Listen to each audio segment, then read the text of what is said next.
ಬರ್ರಿ. ಬರಲ್ವಾ? ಇವತ್ತು ಕುಕಿಂಗ್ ಯಾರು ಮಾಡ್ತಾರೆ ಗೊತ್ತಾ? ನನ್ನ ಹಸ್ಬೆಂಡ್. ಸೊ ಅವರು ನನಗೆ ಬೆಸ್ಟ್ ಆಗಿರೋ ಹುರ್ಬಾಡ್ ಮಾಡ್ತಾ ಇದಾರೆ. ಸೊ ಎಲ್ಲರೂ ನೋಡಿ ಮಟನ್ ಹುರ್ಬಾಡ್. ಫಸ್ಟ್ ಕಸ್ತೂರಿ ಮೆಥಿ. ಕಸ್ತೂರಿ ಮೆಥಿನ ಅದು? ಓಕೆ. ಕಸ್ತೂರಿ ಮೆಥಿ ಸ್ವಲ್ಪ ಹಾಕಿ, ಆಮೇಲೆ ಹಸಿಮೆಣಸಿನಕಾಯಿ. ಓಕೆ. ಸ್ವಲ್ಪ ಕರಿಬೇವು ಸೊಪ್ಪು,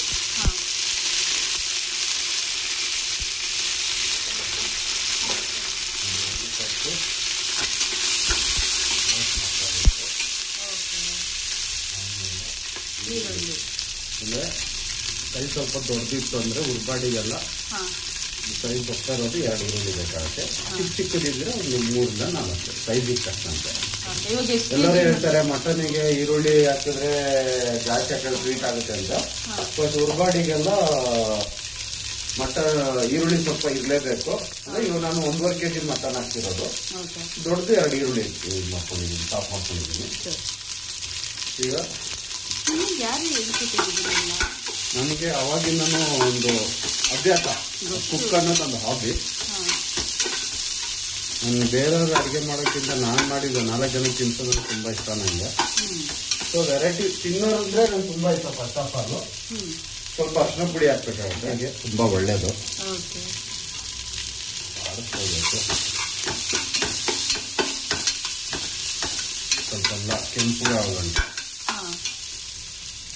ಇದೆಲ್ಲ ಸ್ವಲ್ಪ ಘಾಟಿ ಜಾಸ್ತಿ ನನಗೆ, ಅಂದರೆ 20% ಕಮ್ಮಿ ಇರಬೇಕು, ಬೆಳ್ಳುಳ್ಳಿ ಪರ್ಸೆಂಟ್ ಸ್ವಲ್ಪ ಜಾಸ್ತಿ ಇರಬೇಕು. ನೋಡ್ಕೊಂಡು ಮಾಡಬೇಕು, ಯಾಕಂದರೆ ಶುಂಠಿ ಜಾಸ್ತಿ ಹಾಕಿದ್ರೆ ರುಚಿ ಬರೋಲ್ಲ. ಇದು ಸಿಂಪಲ್ಲು, ಜಸ್ಟ್ ಒಂದು ಸಿಂಪಲ್ ಆಗಿ ಮಾಡೋಂಥದ್ದು ಇದು. ಎಲ್ಲರೂ ಕೇಳ್ತಾರೆ ಹುರ್ಬಾಡ್ ಅಂದ್ರೆ ಏನು ಅಂತ, ಕೆಲವೊಬ್ಬರಿಗೆ ಗೊತ್ತೇ ಇರಲ್ಲ. ಹುರ್ಬಾಡ್ ಅಂದರೆ ಒಂದು ನಾರ್ಮಲ್ ಸ್ಟಾರ್ಟರ್ಸ್ ಟೈಪ್ ಫ್ರೈ ಅದೊಂದು. ಆ್ಯಕ್ಚುಲಿ ಡಾಬಾಗಳಲ್ಲೆಲ್ಲ ಸಿಗ್ತದೆ ಹುರ್ಬಾಡ್ ಅಂದ್ರೆ. ಒಳ್ಳೆ ಹಳ್ಳಿ ನಾಟಿ ಸ್ಟೈಲ್ ಡಾಬಾ ಮಾಡೋರಿಗೆ ಮಾತ್ರ ಅದ್ರ ಗೊತ್ತು. ಈ ಕೆಲವೊಂದು ಕಡೆ ನಾವು ಮೈಸೂರು ಕಡೆ ಎಲ್ಲ ಹೋದಾಗ ಅಲ್ಲಿ ಹುರ್ಬಾಡ್ ಅಂದರೆ ಗೊತ್ತೇ ಇಲ್ಲ. ಲಾಸ್ಟ್ ಟೈಮ್ ಡಾಬಾದಲ್ಲೂ ಹುರ್ಬಾಡ್ ಕೇಳಿದ್ರೆ ಪೆಪ್ಪರ್ ಡ್ರೈ ಮಾಡಿಕೊಟ್ಟು ಬನ್ನಿ ಹುರ್ಬಾಡ್ ಅಂತ ವಾದ ಮಾಡಿದ್ರು. ನಾನು ಹಾಗೆ ಹೇಳಿದೆ, ಬನ್ನಿ ಬೆಂಗಳೂರು ಕಡೆ ಹುರ್ಬಾಡ್ ಅನ್ನೋದು ಡಾಬಾದಲ್ಲಿ ತೋರಿಸ್ಕೊಡ್ತೀನಿ ಏನು ಅಂತ. ಅದ್ರ ಸೊಗಡೆ ಬೇರೆ ಥರ ಇರ್ತದೆ. ಆ್ಯಕ್ಚುಲಿ ಅವರು ಕೆಂಡ ಥರ ಬ್ಲೋ ಎಲ್ಲ ಬರ್ತವೆ, ಹೊಗೆ ಎಲ್ಲ ಬರೋ ಥರ ಮಾಡ್ಕೊಂಡು ಬರ್ತಾರೆ ಹುರ್ಬಾಡು. ಬಟ್ ನಾವು ಇಲ್ಲಿ ಹೊಗೆ ಬರೆಸ್ತಾ ಇದೀವಿ ಅಷ್ಟೇ. ಸೊ ಇದು ಫ್ರೈ ಆಗಬೇಕು. ಒಂದು ಅದಕ್ಕೆ ಹಾಕ್ತಿದ್ದಂಗೆ ಎಣ್ಣೆ ಮತ್ತೆ ಜಾಸ್ತಿ ಹಾಕಕ್ಕೆ ಹೋಗ್ಬಾರ್ದು, ಯಾಕಂದ್ರೆ ಮಟನಲ್ಲೇ ಎಣ್ಣೆ ಅಂಶ ಇರ್ತದೆ. ಲೈಟಾಗಿ ಆಗಿರ್ತೀನಿ ಅಷ್ಟು ಈರುಳ್ಳಿ ಅಂತ. ಮತ್ತು ಇದು ನೀಟಾಗಿ ತೊಳೆದಿರೋಂಥ 1.5 kg ಮಟನ್ನು. ಇದಕ್ಕೆ ಚೆನ್ನಾಗಿ ಅರಿಶಿನ ಪುಡಿ ಎಲ್ಲ ತೊಳೆದು ಉಪ್ಪು ಖಾರ ಸ್ವಲ್ಪ ಮ್ಯಾರಿನೇಟ್ ಆಗಲಿಕ್ಕೆ ಉಪ್ಪು ಖಾರ ಎಲ್ಲ ಕಲಸಿ, ಅರಿಶಿನ ಪುಡಿ ಉಪ್ಪು ಖಾರ ಎಲ್ಲ ಕಲಸಿ ಸ್ವಲ್ಪ ಮ್ಯಾರಿನೇಟ್ ಮಾಡಿ ಬಿಟ್ಟಿರ್ತೀವಿ ಒಂದು 2 ಅವರ್. ಇವಾಗ ಮಟನ್ ಬಂದು ಒಂದು ಅದಕ್ಕೆ ಅಂದರೆ ಇದರಲ್ಲಿ ನೀರು ಬಿಟ್ಕೊಂಡು ಮತ್ತೆ ಡ್ರೈ ಆಗುತ್ತೆ, ಹಸಿ ಸ್ಮೆಲ್ ಹೋಗ್ಬೇಕು, ಅಲ್ಲದಂತ ತಿರುಗಿಸ್ಬೇಕು. ಕೆಲವರು ಸುಮ್ಮನೆ ಹಾಕ್ಬಿಟ್ಟು ಕುಕ್ಕರ್ ಮುಚ್ಚಳ ಹಾಕ್ಬಿಟ್ಟು ಬಿಟ್ಬಿಡ್ತಾರೆ. ಆ ಥರ ಎಲ್ಲ ಮಾಡಿದ್ರೆ ಹಸಿ ಸ್ಮೆಲ್ ಹಂಗೆ ಇರ್ತದೆ. ಬೈತಾರೆ ಬೆಕ್ ತಗೊಂಡು ಇದು ನನ್ನ ಪುಟ್ಟ ಮಗ ಚಿಂಟು ಚಿಂಟು ಚಿಂಟಾಣಿ.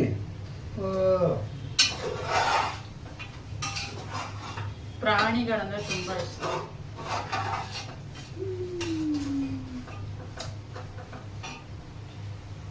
ಕೈ ತೊಳಿ ಫಸ್ಟು.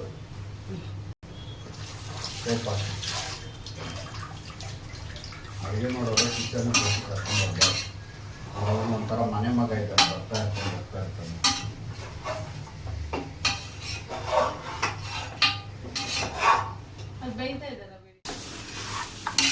ಆಯಿತು, ಹಸಿ ಸ್ಮೆಲ್ ಹೋಯ್ತು. ಈಗ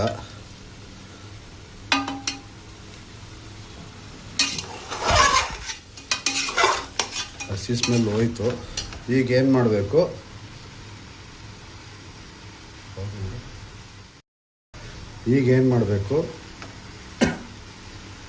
ಸ್ವಲ್ಪ ನೀರು ಹಾಕಬೇಕು. ಅಂದರೆ ತುಂಬ ನೀರು ತೇಲ್ಸೋದಲ್ಲ, ಒಂದು ಡ್ರೈ ಆ್ಯಕ್ಚುಲಿ ಮಾಡೋದಿದು. ಒಂದು ಹಂತಕ್ಕೆ ನೀರು ಹಾಕ್ಬೇಕಷ್ಟೇ ಮಟನ್ ಬೇಯಲಿಕ್ಕೆ. ಮತ್ತು ಸ್ವಲ್ಪ ರುಚಿಗೆ ಆಲ್ರೆಡಿ ಉಪ್ಪಾಕಿ ಕಲಸಿದ್ದೀವಿ. ಇದು ಸ್ವಲ್ಪ ಮಟನ್ ಜೊತೆನೇ ಉಪ್ಪಾಕಿ ಬೇಯ್ದಾಗ ಸ್ವಲ್ಪ ನೀಟಾಗಿ ಸಿಗುತ್ತೆ ಉಪ್ಪಿನ ಅಂಶ ಎಲ್ಲ.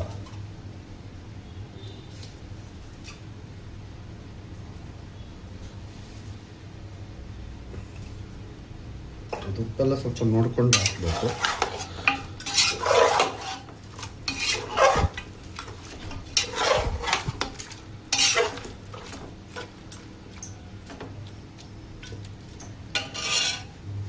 ನಮಗೆ ಸ್ವಲ್ಪ ನಾವು ಇದಕ್ಕೆ ಇವತ್ತು ಹುರ್ಬಾಟ್ ಜೊತೆ ಸ್ವಲ್ಪ ರೊಟ್ಟಿ ಮಾಡಿ ತಿಂದಿದ್ದೀವಿ.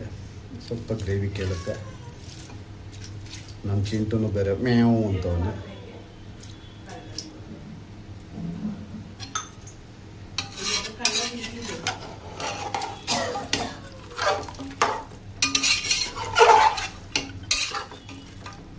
ಆಯಿತು, ಈಗ ಕರೆಕ್ಟಾಗಿ 3 ವಿಜಿಲ್ ಹಾಕ್ಸಿದ್ರೆ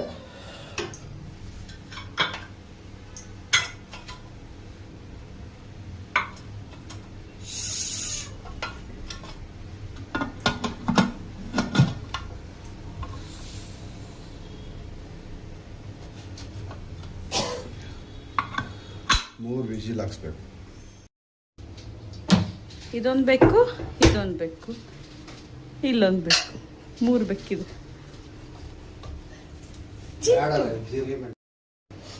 ಈಗ ಮಟನ್ ಸ್ವಲ್ಪ ಎಳೆದಿದ್ದರಿಂದ 3 ವಿಜಿಲ್ ಹಾಕ್ಸಿದ್ದೀನಿ. ಗಮ್ಮಂತ ಬಂತು.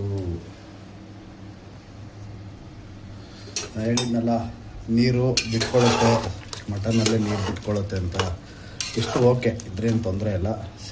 ಮಟನ್ನು ಎಷ್ಟು ಚೆನ್ನಾಗಿದೆ ಎಲ್ಲ. ಆಲ್ರೆಡಿ ಇನ್ನೊಂದು ವಿಜಿಲ್ ಹಾಕ್ಸಿದ್ರೆ ಪುಡಿಯಾಗಿರೋದೇನೋ, ತೊಂದರೆ ಇಲ್ಲ, ಚೆನ್ನಾಗಾಗಿದೆ.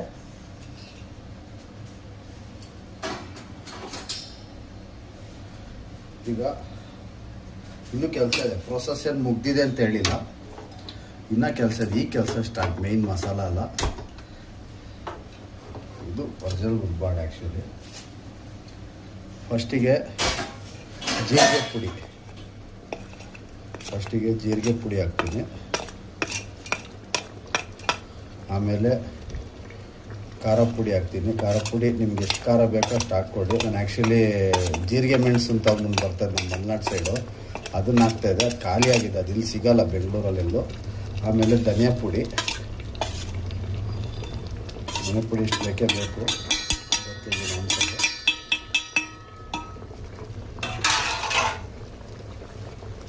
ಆಮೇಲೆ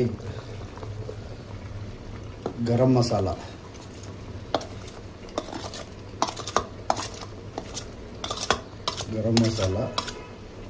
ಇದು ಮೇನ್. ಮಟನ್ ಮಸಾಲಾಗೆ ಸಪ್ರೇಟ್ ಇಂಗ್ರೀಡಿಯೆಂಟ್ಸ್ ಇದೆ. ಮಟನ್ ಮಸಾಲ ಮಾಡಿಟ್ಕೋಬೋದು, ಇಲ್ಲ ಅಂಗಡಿಯಿಂದನಾದ್ರೂ ತರ್ಬೋದು. ಮಟನ್ ಮಸಾಲ ಮತ್ತು ಪೆಪ್ಪರ್ ಪೌಡ್ರು ರುಚಿಗೆ ತಕ್ಕಷ್ಟು. ಜಾಸ್ತಿ ಹಾಕ್ಕೋಬೇಕು, ಬೇಕಾದ್ರೆ ಇದು ಮಾಡ್ಕೋಬೋದು, ರುಚಿಗೆ ತಕ್ಕಷ್ಟು ಹಾಕ್ಕೋಬೋದು. ನಮ್ಮನೆ ಸ್ವಲ್ಪ ಸ್ಪೈಸಿ ಎಲ್ಲ ಕಮ್ಮಿ.